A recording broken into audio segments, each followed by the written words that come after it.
tal, amigos? Muy buenas. ¿Cómo están? Estamos ya aquí. Continuamos celebrando nuestro 8º aniversario de CENIC, pero también todas estas entrevistas que hemos tenido, todos estos momentos que hemos compartido, van también rumbo hacia el Diplomado Internacional de Doblaje, Doblaje, Arte y Voz, Saber Ser, Saber Hacer. Y hoy no es la excepción. Hoy estamos de manteles largos, con la alfombra roja puesta, para recibir a una especialista, una mujer que estudia algo que usamos todos los días, pero al igual que el órgano más grande del cuerpo, la piel, no tomamos mucho en cuenta, no le hacemos mucho caso, porque decimos, ahí está y lo uso cuando yo quiera, como un instrumento más, pero es un instrumento de comunicación, de ideas, de sentimientos, de emociones, que cuando se acaba, creo que ahí es donde empezamos a darnos cuenta, tristemente, que tenemos que cuidarlo, y es la voz. Hoy tenemos a la doctora Xochiqueza Hernández López, es foniatra mexicana, cuenta con 38 años de experiencia profesional en el servicio médico del Sistema Nacional de Salud. En consulta privada, pues ha atendido y se ha especializado en atender actores, cantantes, comunicadores, docentes y profesionales de la voz. También es ponente y tallerista para el Centro de Estudios para el Uso de la Voz, el CEU-Voz. Realizó estudios profesionales en la UNAM, en la Facultad de Medicina. Cursó la especialidad de Comunicación, Audiología y Foniatra en el Instituto Nacional de Comunicación Humana de la Secretaría de Salud. Así que hoy abrimos las puertas. Doctora, sea bienvenida a este espacio. Muchas gracias por estar con nosotros. Muchísimas gracias. Buenas tardes ya, buenos días, perdón. Muchas gracias por la invitación escénica, al maestro Archundia, a usted, maestro Hidalgo. Siempre es un placer para mí estar compartiendo con profesionales de la voz. Siempre aprende uno mucho y lo veo como una oportunidad no solo de compartir algunos conocimientos, sino de aprender mucho de ustedes también, definitivamente.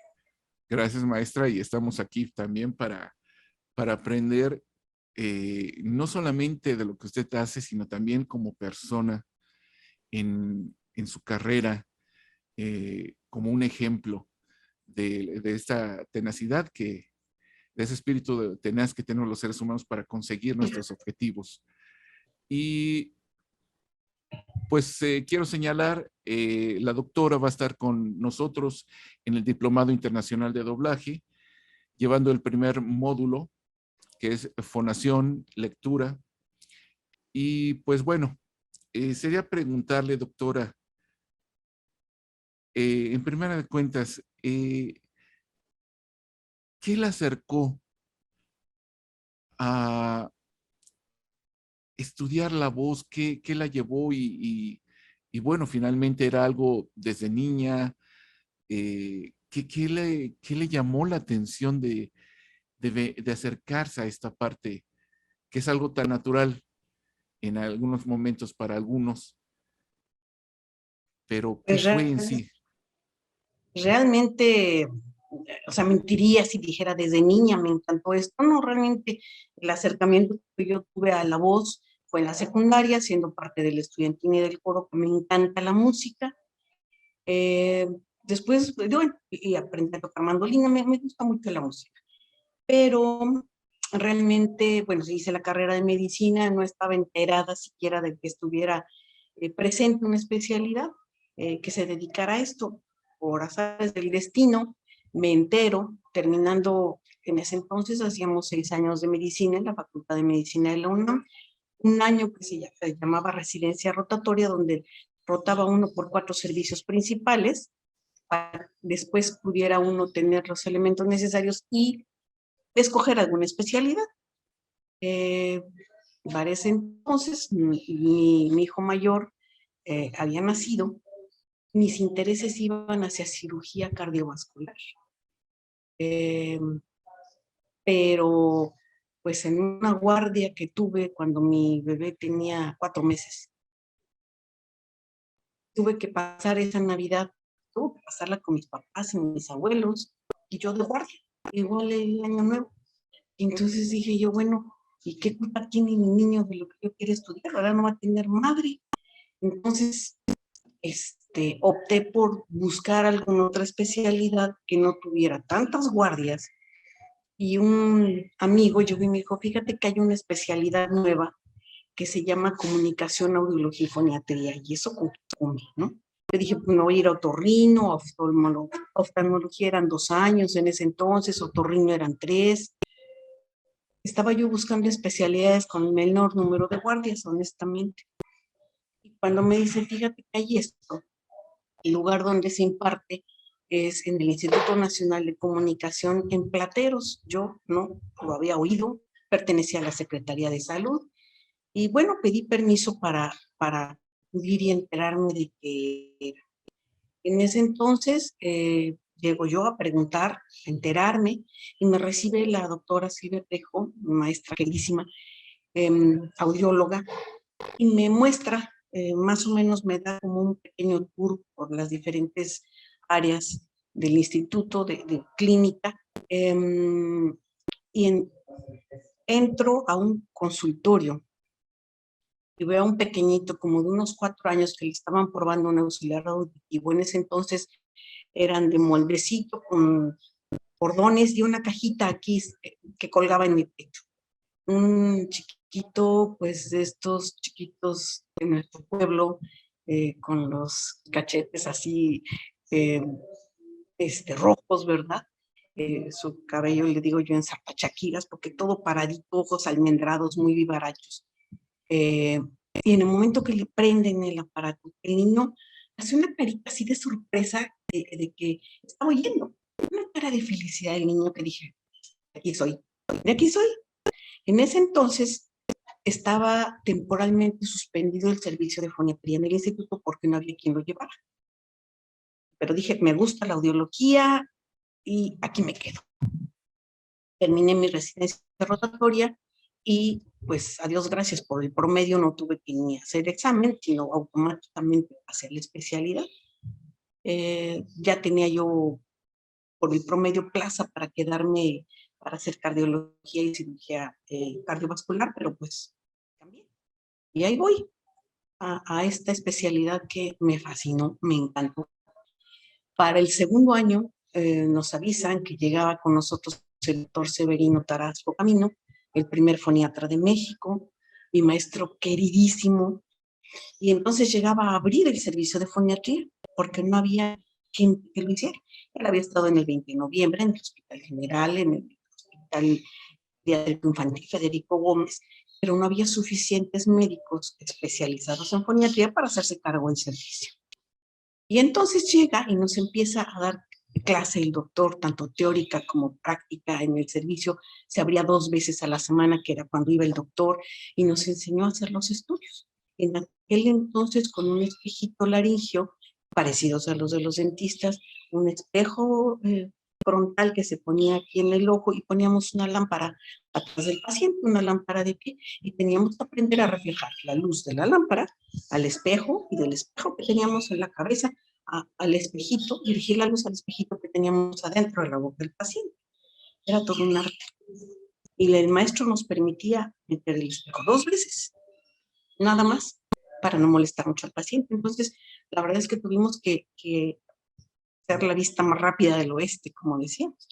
Finalmente, no a todo el mundo le encantó. La mayoría de mis compañeros siguieron por audiología y solamente 2 seguimos por el camino de la foniatría, de esos 10 que éramos en esa generación. La doctora Candizú Márquez, amiguísima mía, ella fue mucho tiempo jefe del servicio de foniatría del Hospital Infantil de México, siempre estuvo ahí, ya se jubiló, y una servidora. Entonces estuvimos un año completo, digamos, haciendo una especie de fellow con el doctor Tarasco, quien nos capacitaba específicamente en el arte de foniatría. Durante nuestro tercer año de especialidad, nada más nos dedicamos a foniatría, ya no a audiología, ya no a problemas de vértigo ni nada. Al final nos dijo el doctor, yo tengo 2 plazas. Y ya decíamos, bueno, ¿quién se va a quedar aquí? Y entonces, de una suerte, se decidió que yo me quedara en el Instituto Nacional de Comunicación a continuar ya con el servicio que estaba echado a andar, y ella se fuera al Hospital Infantil de México. Para que continuara, ya habían abierto el servicio, pero se cerró porque no había quien estuviera al cargo, y ya se hizo cargo ya de ese servicio. Entonces yo ya me dediqué a hacer este servicio y a empezar a darles clases a los residentes de la especialidad, ya clases formales de foniatría. Pues así seguí, después fui jefe del servicio de foniatría, primero como médico adscrito, pero la verdad es que cuando entendí las clases del doctor Tarasco, cuando entendí cómo funcionaban las cuerdas, cómo se movían, cómo se producía la voz, sin los modelos que tenemos ahora en computadora, ni nada de lo que tenemos ahora. Teníamos solamente libros y yo no me imaginaba. Había un libro que era de Perelló y decía la estrella aritenoidea y nos hablaba de todos los músculos que hay que llegan a la cartílago aritenoidea y yo decía, ¿esto cómo se mueve? O sea, en un plano no se lo puede uno imaginar, la verdad. Cuando entendí cómo se movían las cuerdas y cómo se producía la voz, olvidé la audiología y por eso me dediqué a foniatría todo mi tercer año de especialidad y el resto de mi vida. Y creo que fue la decisión más sabia. Creo que Dios me puso donde tenía que estar y donde podía desarrollar más y donde iba a ser más feliz, la verdad. Y pues me he desarrollado en ese ámbito viendo principalmente profesionales de la voz. Pero pues no quiere decir que no haya otras personas que no tengan problemas de voz y ser profesionales. Desde niñitos con problemas congénitos hasta personas que por una cirugía han quedado con secuelas en voz o por problemas en alguna otra parte del cuerpo que se reflejan en la voz. Entonces yo estoy fascinada con eso. Continuó el servicio, ese servicio ha crecido, bendito Dios. La fecha, bueno, el Instituto Nacional de Comunicación desapareció para fundirse con el de ortopedia y el de rehabilitación y actualmente se llama Instituto Nacional de Rehabilitación. Y lo que era servicio de foniatría ahora es una división de foniatría. Y en aquel entonces nada más las únicas 2 egresadas en foniatría éramos Candillo y pues dado que se empezó a formar gente en foniatría y que se fue enamorando la gente de la foniatría, enamoramos residentes, pues ahora ya hay varios, no muchísimos, pero ya hay varios en las principales ciudades de México, alumnos míos. Todos los médicos adscritos que están en el Instituto Nacional de Comunicación han sido mis alumnos. Desde la jefe de división hasta los médicos adscritos, ya hay 2 turnos. Es el único lugar en toda Latinoamérica que forman médicos especializados en foniatría. En Sudamérica hay fonoaudiólogos que son terapistas o terapeutas que se dedican a voz, pero no son médicos. Y México es el único país que tiene médicos especializados en foniatría, el único. Y pues afortunadamente, como digo, ya tenemos en las principales ciudades médicos egresados que están realizando ya consulta foniátrica y de muy buen nivel. Eso es pues muy gratificante. Entonces, finalmente, sin quererlo, sin pensarlo, al conocer la especialidad, me metí en la especialidad, pero al conocer el área, me atrapó. Me encanta, me encanta. Sí, y en toda esta hermosa trayectoria hay, pues bueno, así como los actores somos pagados cuando alguien nos dice, me gustó lo que hiciste allá arriba, me encantó. Creo que para ustedes una sonrisa de he vuelto a recuperar mi voz, puedo volver a hablar, creo que es la primera paga, ¿no? Sí, totalmente, que hay. totalmente.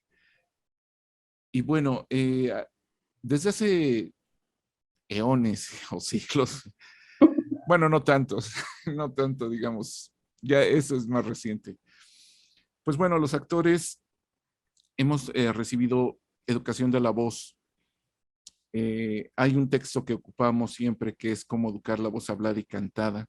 Es Ujú, prácticamente una de las Biblias que tenemos los actores.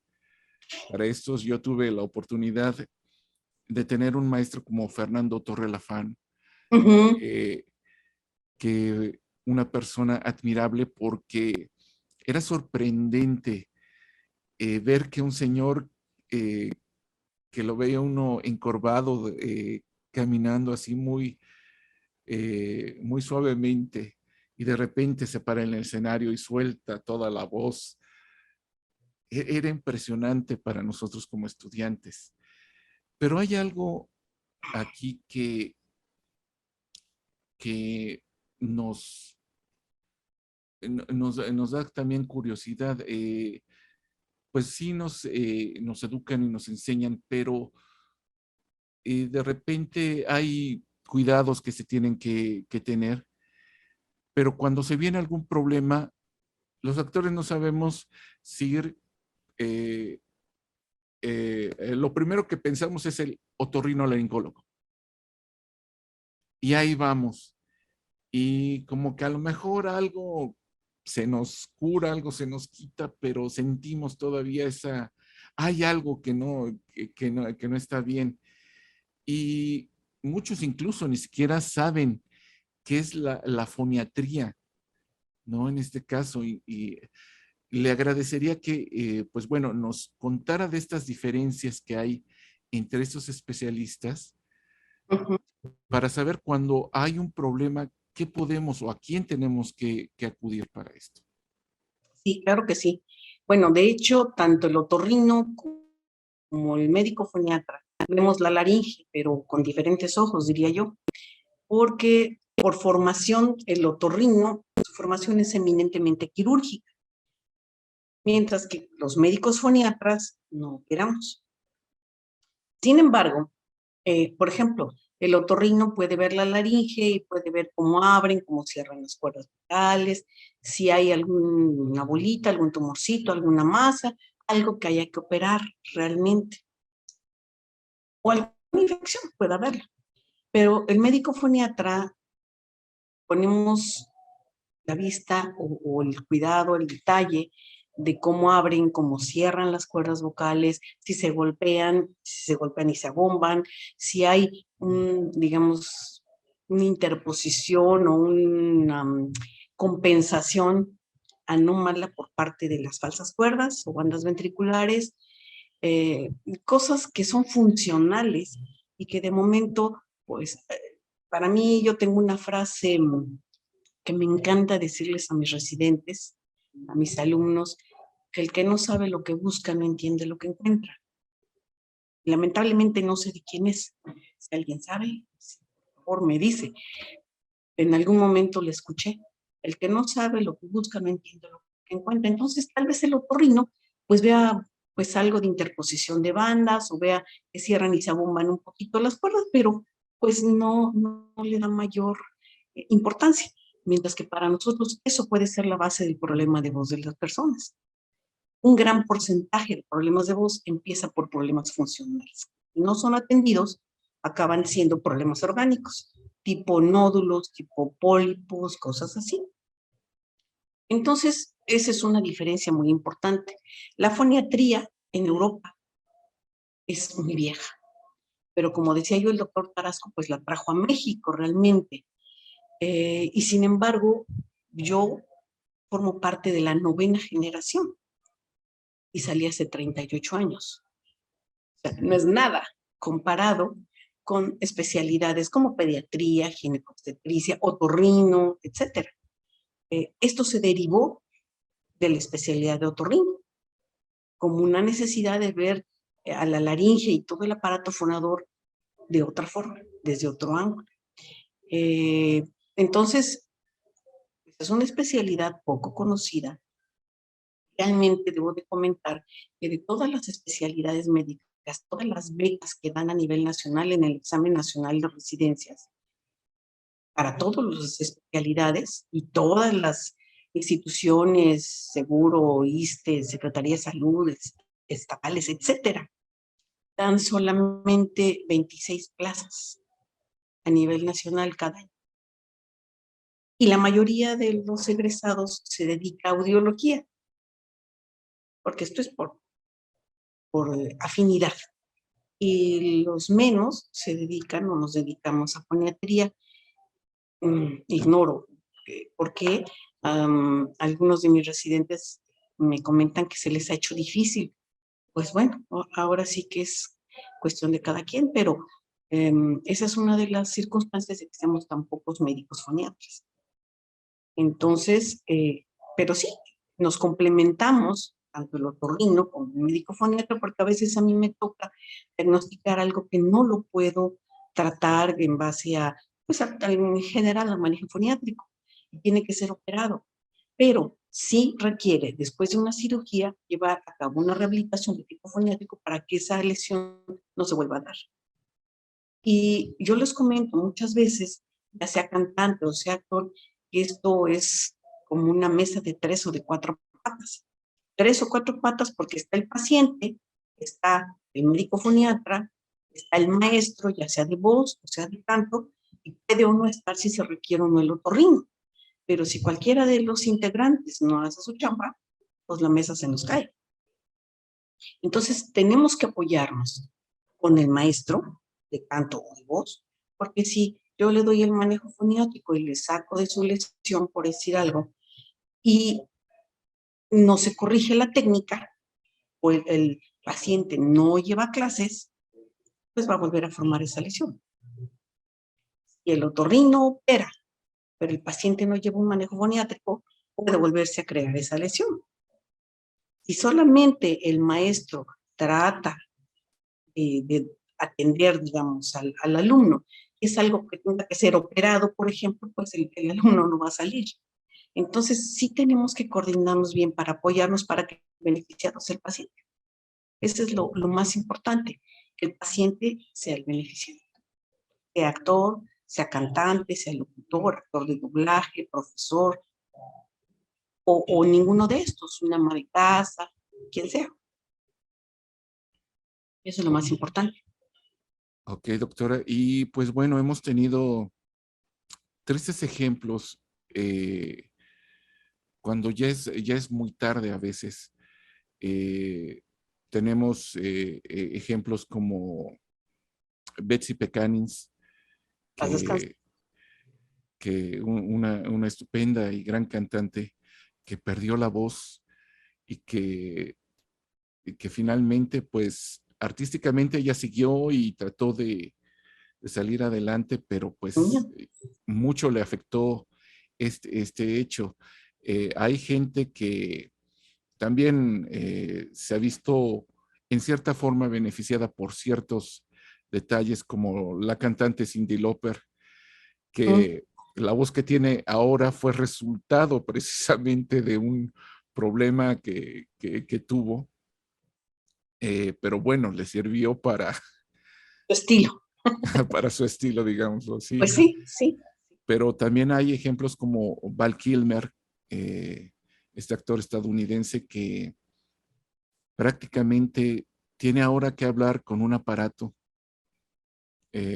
Ya por la magia digital, ahora en la película que se va a estrenar, Top Gun, la segunda parte, lo hicieron hablar, pero ya el hombre no puede hablar y esto. Entonces encontramos que cuando hay este tipo de cosas, este tipo de afecciones en la voz, pues la psique cambia, la autoestima baja, eh, y bueno, hay gentes que se llegan a recuperar como Julie Andrews, que también fue un caso muy sonado, que se recuperaron en cierta forma de este problema que tuvieron. Pero al contrario, vámonos al otro lado. ¿Qué pasa? Digo, yo lo hablo desde mi experiencia personal. Hubo un tiempo, y no hace mucho, que si yo andaba muy preocupado, andaba deprimido. Entonces, de repente trataba de cantar alguna melodía y me salía de tono fácilmente. Estaba yo que no alcanzaba los tonos y bueno, había muchas cosas. Incluso me sucedió que estando con una colitis, recuerdo también muy bien en una convención, eh, no pude alcanzar los tonos de la canción que se requería. Entonces, todos estos problemas físicos y psicológicos, ¿qué tanto tienen, qué tanto afectan en nuestra voz y hasta qué grado podrían llegar estos problemas? Es tremenda el impacto que tiene todo esto en la voz. La voz es reflejo de toda la salud corporal que tenemos, salud corporal, salud física, salud mental, salud hasta emocional y hasta espiritual, diría yo. Eh, Muchas veces a mí me ha tocado diagnosticar algún problema de salud que aparentemente no tendría que ver nada con la voz, pero que su manifestación ha sido en cuerdas vocales, en voz. Y al momento de estudiar al paciente, pues vamos caminando y damos que está en otro lado el problema. Eh, de hecho, la voz está conectada con todo nuestro organismo. Obviamente con el aparato respiratorio, bueno, ni se diga, o sea, es lo principal. El aire es la materia prima de la voz. Pero obviamente también el sistema nervioso, el sistema osteomuscular, por supuesto, el sistema digestivo por aquello de los reflujos y todo esto que ocasiona lesiones a nivel de la laringe, de la parte posterior de la laringe, pero por ejemplo problemas endocrinológicos, problemas hormonales le pegan durísimo también a las cuerdas vocales, a la voz. A veces, lamentablemente, yo descubrí una tumoración a nivel de ovario porque estaba afectando la voz. En sí, todo nuestro organismo tiene que ver con la voz. El estado emocional es... había una chica alumna de voz que cuando yo platiqué con ella, le digo, es que tu problema estaba impactando su órgano choque, le llamamos nosotros, que es a donde reflejamos todos nuestros problemas y ahí enfocamos nuestro estrés. El órgano de choque de ella era la voz, era la laringe. Y entonces me dice esta chica, entonces mi voz está atrapada en mis emociones. Le dije, sí, definitivamente, definitivamente. Y le pega a la voz el exceso de trabajo, la falta de descanso, la deshidratación, pero importantemente el estrés y la depresión. Entonces, yo les comento en mis pláticas un poco a modo pues, aparentemente es anécdota, pero es la realidad. Las mamás nos cachan, vamos a decirlo coloquialmente, cuando estamos diciendo algo que no debe ser. Es decir, ¿y qué te pasa? Nada, no, ¿qué te pasa? Algo detecta la mamá, o se está triste, o se está enojado, o se está, algo pasa, preocupado. No, ¿qué te pasa? Aunque nos estén escuchando por el teléfono. Porque esos segmentos de la voz los tapa el cerebro, ¿sí? Y ahí estamos demostrando nuestro estado emocional en ese momento. Y las mamás, con cierta sensibilidad un poco diferente, captan estos rasgos que tenemos en la voz, que no son los habituales, y saben que algo está pasando. Entonces, por eso luego nos cachan las mentiras, ¿verdad? Porque son esos segmentos, y lo digo un poco en forma anecdótica, pero es la realidad. Es la realidad. Todos los, dicen por ahí algunos expertos que cuando estamos mintiendo subimos hacia tonos agudos la última parte de la frase. Y si nos fijamos un poquito, sí hacemos eso. Son cosas que hacemos inconscientemente. Entonces, nuestro estado anímico lo estamos manifestando. La voz es una carta de presentación que tenemos. Es un reflejo de nuestras emociones, pero está conectado con toda la salud del organismo, definitivamente. Si estamos en algo mal, la voz lo va a reflejar de una o de otra manera. Eso es indiscutible. en todos los aspectos, sea voz cantada, voz hablada, voz docente, como les digo, en cualquier tipo de voz que se utilice, en la voz coloquial, sencillamente. Y sí, algo que también yo pienso fehacientemente y lo comento muy seguido es que para mí la voz es un recurso natural, personal, no renovable. La voz se acaba. Por muchas causas. A veces puede ser una mala medicación, porque a veces pues estamos muy acostumbrados a la automedicación y el uso indiscriminado, por ejemplo, de esteroides y sus derivados es para la voz. Pero eso se maneja en los medios artísticos, sea de canto, sea de actuación, como si fueran chicles y causa muchos problemas. El uso también indiscriminado de antiinflamatorios causa problemas en colon, colitis ulcerativas y muchas otras cosas que la gente no sabe, por ejemplo. Entonces, hay muchas cosas que a veces sin saber la misma persona se está hasta provocando y haciendo un círculo vicioso. Entonces, esto va afectando poco a poco la voz de una u otra manera. Y hay cosas que se pueden tratar médicamente, foniátricamente, pero hay otras cosas que tienen que ser quirúrgicas y otras cosas que ni quirúrgicas. Hay problemas de voz que son de tipo neurológico, degenerativo, y ahí no tenemos nada que hacer. Hay problemas que tristemente a mí me ha tocado detectar cáncer de laringe en varios pacientes, algunos en forma más o menos temprana y pueden tratarlos quirúrgicamente y con el oncólogo, no yo, ni siquiera el otorrino, el oncólogo es quien debe de tratar esto con cirugía y con radioterapia, por ejemplo, y a veces salvan las cuerdas vocales parcialmente y a veces tienen que quitar toda la laringe y hablar con una laringe electrónica y con etcétera, ¿no? Entonces, una persona que tenga que estar respirando un hoyito aquí, una traqueostomía y usar una laringe electrónica, le afecta la vida de una manera que no, quien no ha estado en contacto con una persona así, no se lo imagina.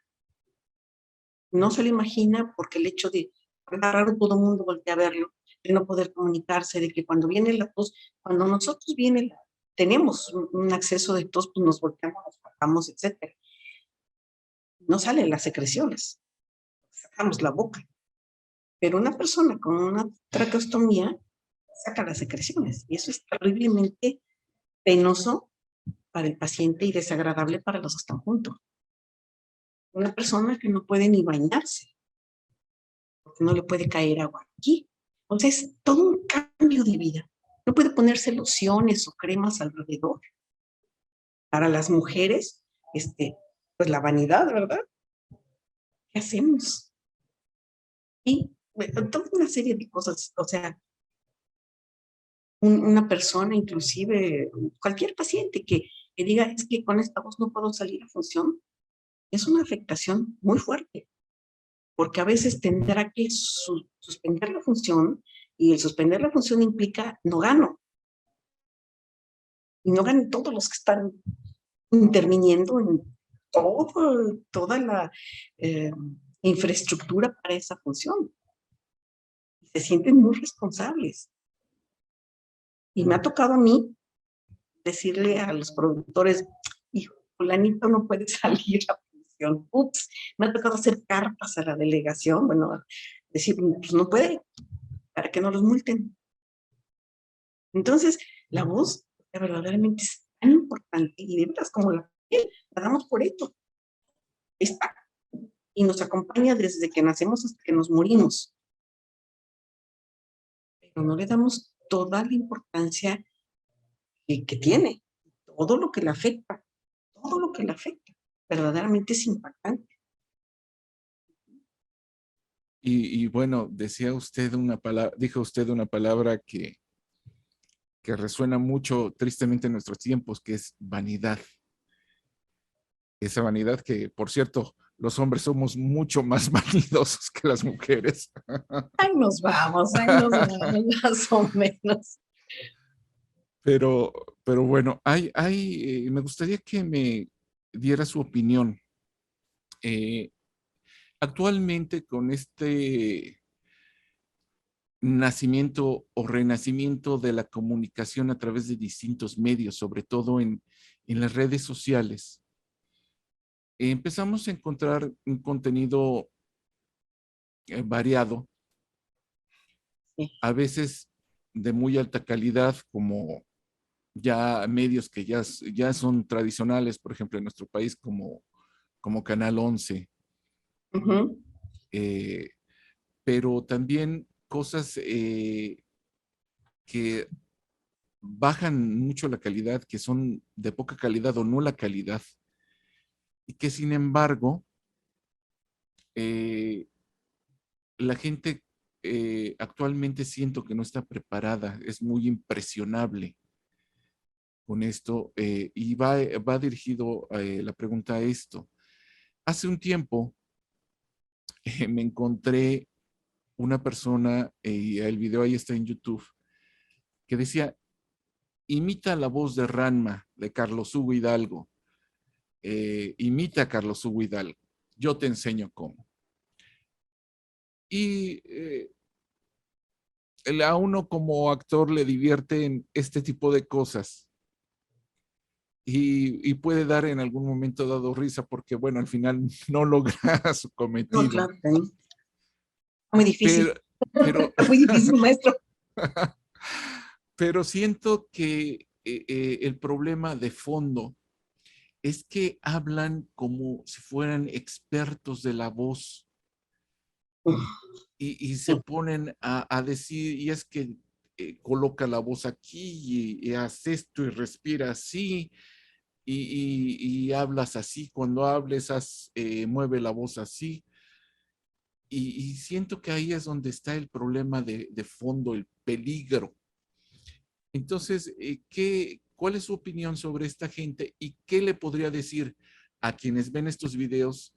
¿Cómo tener cierto cuidado o que se prendan las alarmas de decir, cuidado con lo que me está diciendo esta persona, ¿no? Sí, definitivamente esto es un problema terrible porque cualquier hora se dice maestro.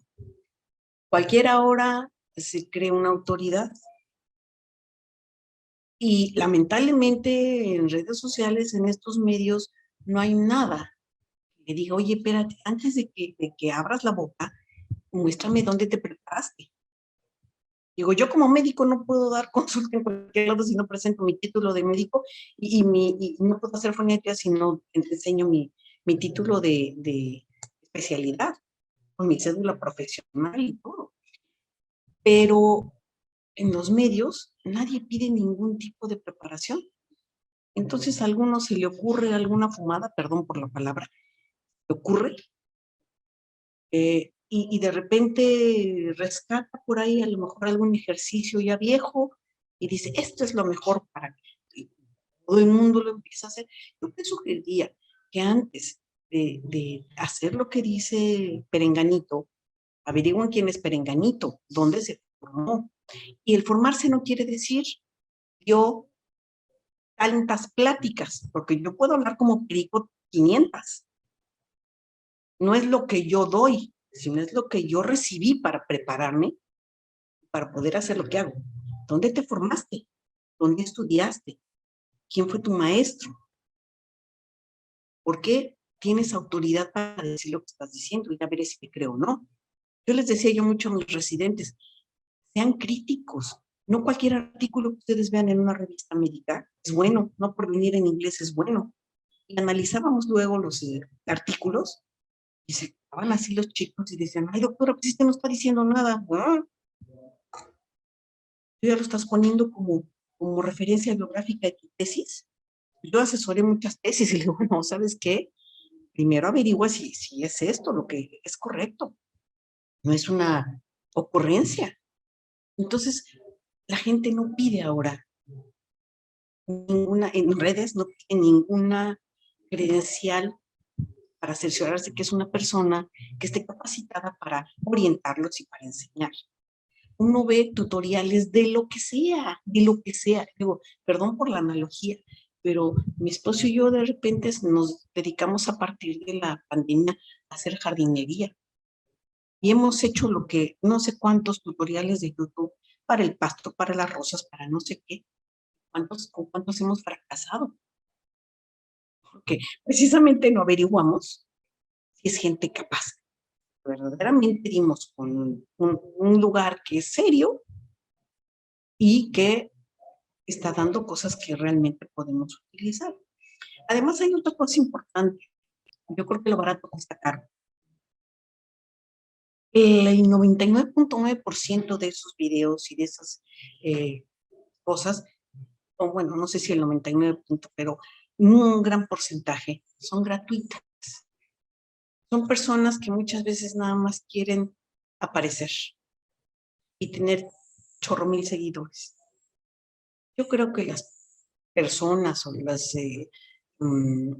digamos, empresas, escuelas, compañías, sí, que verdaderamente son serios, no van a abaratar su conocimiento. Algo le tiene que costar al que quiera aprender. Porque te estoy dando con eso una garantía. Lo que te estoy dando es serio. Y no es una ocurrencia de YouTube o de TikTok o de Instagram. No es algo serio, porque tengo algo que me respalda. Por ejemplo, ahorita tengo el ejemplo de que hay por ahí unos ejercicios que están haciendo, que son viejísimos, y yo le decía al maestro de canto, si yo se los dejo a mis alumnos, y le digo, ¿sabes qué?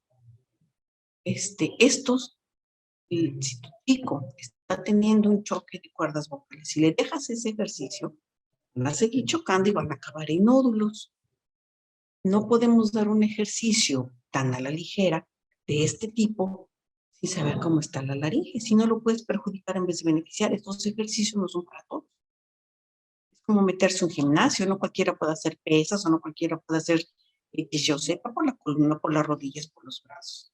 Tiene que adaptarse a cada persona. No puede ser receta de cocina para todos. Entonces, tú les vas a dar todos los ejercicios, este ejercicio a todos tus alumnos, les decía yo, perdón por lo que voy a decir, dales mi tarjeta porque yo voy a tener más pacientes. Porque al rato a los que tú perjudiques, pues van a tener problema de voz y yo voy a poder ayudarlos. Entonces, hacen muchas cosas y hacen cosas como, o dicen cosas tan a la ligera como que, por ejemplo, el apoyo no existe. Yo dije, ¿cómo es eso? O sea, ¿cómo? Y que el diafragma no es el músculo principal. Bueno, eso no lo digo yo ni o sea, los fisiólogos del cuerpo humano lo dicen, no yo, y de muchos años. El diafragma es el músculo principal de la respiración. Pero hay quien se atreve a decir, no, no sirve, no es el importante. Yo digo, en estos están pensando, ¿no? Y hay gente que les cree, que es lo peor de todo. Es lo peor de todo, que les cree. Porque dicen que es un pensamiento moderno. Bueno, hay pensamientos que renuevan lo anterior, como que la Tierra es curva y no plana, pero esto no es ese mismo tipo de concepto, esto está más que comprobado. Esto no puede un pensamiento diferente decir esto es mentira, o sea, cosas así. Pero pues no, hacen las cosas sin criterio. Sí, y bueno, ahorita que comenta esto, me vino a la mente este caso de las vacunas. Vamos, ya ni la de COVID para los niños, ¿no? Que todo surgió a raíz de un artículo de un pseudo médico en una Que fue revista, falso. ajá, en una revista médica prestigiada, que finalmente de ahí tomaron todo esto, se hizo viral y a final de cuentas, junto ahora con la vacuna de COVID, pues se están pagando y se están viendo las consecuencias. Tengo familia en Estados Unidos y hay mucha gente que no se quiere vacunar y no la hace uno vacunarse por nada. Y ya estamos viendo más tuberculosis y más sarampión y, bueno, tantas cosas que ya no había. Ajá. Pero pues bueno, es alguien que tuvo alguna ocurrencia y lamentablemente hubo alguien que dijo, sí, sí es cierto, sin tener un pensamiento crítico acerca de lo que estaban leyendo. Les digo a mis alumnos, les digo, no se crean todo lo que dice nadie, ni Google ni yo, ni lo que yo les diga es Magister Dixit. Cuestiónenlo. Así yo les estoy diciendo puras mentiras. Afortunadamente yo cuando no sé les digo que creen, no sé y vamos a averiguar. Y esa es una parte bien importante del aprendizaje. Que me pregunten y si yo no sé, bueno, no sé, vamos a averiguarlo y aprendemos juntos. El alumno hace que el maestro esté al día. Pregunta, porque cuestiona. Pero si el alumno llega y se sienta, el maestro puede decirle que total, que la sangre es azul y se lo va a creer. Entonces yo creo que ya estamos en un tiempo en que debemos de ser muy críticos acerca de lo que nos dicen. Ser escépticos y averiguar si es cierto. Pero Sí, lamentablemente somos muy comodinos. Muchos se quedan con el primer video que encontraron. Es buenísimo, ¿no? Qué buenísimo va a ser. No es cierto. Y verás que eso me ha pasado hasta con recetas de cocina. Hasta con recetas. Andaba yo, perdón por la anécdota, pero compramos unos anillos de calamar y yo dije, los voy a empanizar. Hice recetas diferentes y ninguna me quedó. Ninguna me quedó. Sino, no que los tutoriales. Entonces, y así, al pie de la letra, y ninguna me quedó, porque tuve la mala suerte de encontrar las que no eran, ¿verdad? Todo, creo yo. Hay que ser muy críticos. ciertamente. Y también como nosotros les decimos a los alumnos, ser constantes, porque muchas veces les hemos dicho, bueno, aquí están los libros, estudienlos, profundicen, entiendan qué es lo que estamos haciendo, cómo se maneja la voz, qué es la voz, cómo vibra, por qué vibra, ¿no? ¿Cuándo vibra? Y, y les digo, no es un tope para la puerta. Si lo van a imprimir, no es tope para la puerta ni para poder cerrarla bien. Es para que lean y practiquen cuando tengan el especialista o el maestro que les dé ejercicios de respiración, ejercicios para fortalecer el diafragma, pues háganlos, ¿no? Y a veces resulta que está muy de moda, pues luego los hago, no los hago, y a la mitad del curso o al final incluso, todavía nos damos cuenta y les volvemos a rectificar. Practiquen, porque no has practicado, no has hecho esto. Se da uno inmediatamente cuenta Sí. de esto y creen que es algo que, pues, es como cuando tomo matemáticas, a lo mejor me sale bien ahorita la operación, pero si me ponen otra, ya no sé qué hacer. En fin, creen que uno no se da cuenta de cuando no practican, ¿no? No practica. La práctica Y, es el maestro. ajá, y bueno, esto ya para ir finalizando. Eh, primeramente, digamos, hablando de una persona normal, sana, eh, ¿cuánto puede durar una voz? ¿Y a qué edad se va deteriorando? Y Mm, posteriormente, ¿qué cuidados les podría recomendar a la gente que nos ve y nos escucha para que cuiden un poquito más, sea quizá menos fuerte el impacto? de hecho, una voz cuidada, una voz sana puede durar toda la vida. La voz va a tener cambios. Tiene cambios porque precisamente los factores hormonales hacen que cambie. El envejecimiento, digamos, natural, va haciendo que se endurezcan un poco las articulaciones del tórax y que vayamos teniendo menor capacidad respiratoria. Va a haber cierta rigidez con el paso del tiempo, siempre y cuando, bueno, no siempre y cuando, más bien acorde al tipo de vida que lleve la persona. Si lleva una vida sedentaria, sin hacer, o sea, cero ejercicio, pues más rápido va a ser su deterioro. Pero si está acostumbrada la persona a hacer cierto ejercicio, a lo mejor hasta caminar solamente, si no es ir a un gimnasio, a lo mejor hasta caminar, puede nadar, algo de ejercicio que haga. Su capacidad respiratoria se va a conservar más y su voz va a tener una mayor calidad.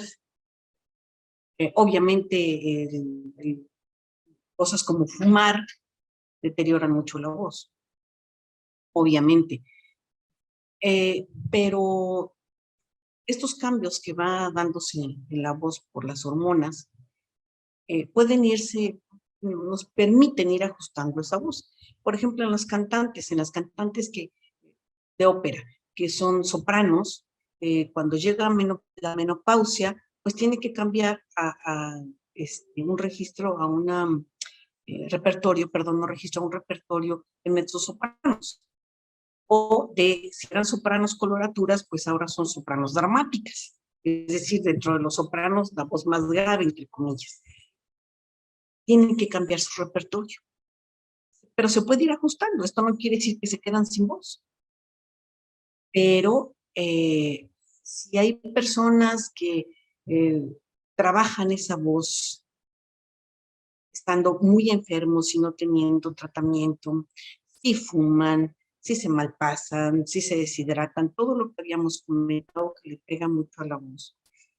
Hay cantantes, por ejemplo, que pues no importa, en la mañana o en la tarde canto en un restaurante Barcarolas y sábado y domingo pues que me contrates y mis cuates mariachis o rockeros o grupo versátil. Yo sé que el trabajo es trabajo, pero también hay que tener una cierta medida que son géneros tan diferentes que sí se puede lesionar las cuerdas vocales.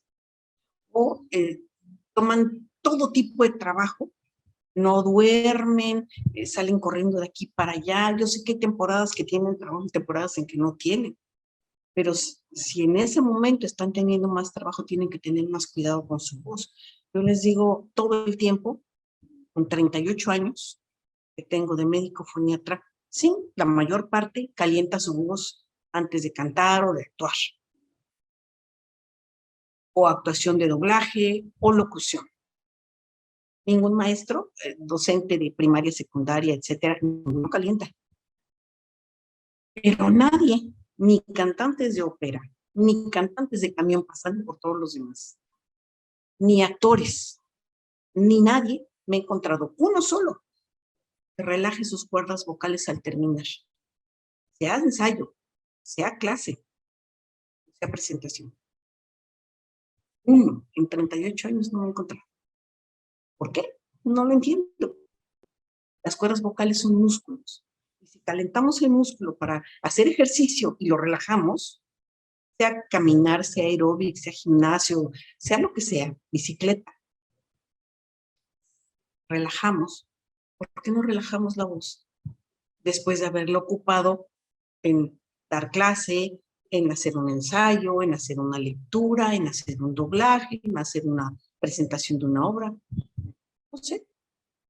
Y eso les ahorra una cantidad de problemas impresionantes, impresionantes, porque durante un tiempo, sea el ensayo, la clase, lo que sea, han hecho que las cuerdas vocales se estén esforzando para hacer un trabajo fuerte, intenso, y de momento, ¡pum!, dejan caer la voz, sobre todo los cantantes. Se les queda la voz arriba y inmediatamente pasan a voz hablada. Y la cuerda rápidamente se tiene que ajustar. Cuando al inicio tuvieron que hacer un calentamiento para lograr que la cuerda fuera elástica y lograra todo lo que es. De un momento a otro, ¡pum!, la dejan caer, siento yo.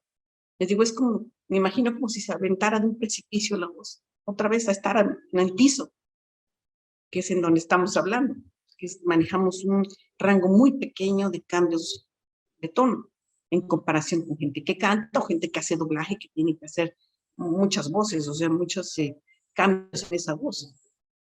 Entonces, pues las cuerdas se tienen que ajustar rápidamente, sí o sí, y eso los va cansando, eso los va lastimando. Y eso yo les digo, hagan esa relajación como parte de su rutina. ¿Cuánto tiempo la vas a hacer? Les digo a los chicos, unos 90 años. No es 15 días ni un mes, hazla 90 años, ¿no? Si quieres que te dure la voz 90 años, o sea, hazlo. Es muy fácil. Entonces, creo que así podemos cuidar la voz un poquito más. Y obviamente, pues, antes de usarla, pues, no irse al concierto el día anterior y estar gritando, o estar en un medio de gente que está fumando, o aún una carnita asada y que nos dé todo el humo, porque eso irrita, eso irrita. Entonces, el alcohol deshidrata. Hay un montón de mitos acerca de, de la voz, acerca de que nos sirve para aclarar la garganta. Nada más debo de comentar que ningún líquido, ni ningún sólido, nada de lo que tomemos pasa a través de cuerdas vocales. Mucha gente cree que la gargarita va a entrar hasta las cuerdas. No es cierto. No es cierto. Por eso es muy importante que conozcan la anatomía de la laringe, del órgano que produce la voz, y cómo funciona, para que quiten un poquito esos mitos, porque eso no funciona. Funciona, les decimos los médicos, como placebo, pero ningún líquido ni ningún sólido entra por las vocales. Si una gotita de un líquido o un arrocito entra, se nos va chueco, literal, se nos va chueco, como decimos, empezamos a toser para echarlo, porque no debe haber nada de eso a nivel de vía respiratoria. Entre eso, muchas cosas. Pues bueno, doctora, le agradecemos que haya estado aquí con nosotros y sin duda vamos a esperar ahora que empiece el módulo para pues que también que nos cuente un poquito todo esto, todos estos mitos, ¿no? Que se hacen Sí. acerca de la voz y que pues aprendamos a cuidar este instrumento tan preciado junto con lo que es todo nuestro cuerpo Sí, así es. y que necesitamos los actores para trabajar. Yo le agradezco mucho, mucho que esté aquí con nosotros. Nos vamos a ver en el diplomado Sí, y, maestro. y pues muchachos, aprovechen de veras quienes se inscriban, quienes gusten inscribirse. Aquí va a estar la doctora para guiarnos aún a los que ya tenemos años trabajando en este mundo que es la voz y de todas las maneras que la podemos utilizar. Les damos las gracias por haber estado hoy aquí. Doctora, muchas gracias nuevamente y nos seguimos viendo ahí ya, como decíamos, estaremos atentos a todo lo que usted nos enseñe y pues nuevamente, gracias por estar aquí. Muchas gracias por la invitación y que tengan todos un excelente día. Gracias, maestro Hidalgo, gracias a maestro Achote. Muchas gracias, doctora. Y amigos, nos estamos viendo y que tengan la mejor de las semanas. Y como nos despedimos siempre, larga vida y prosperidad. Hasta luego.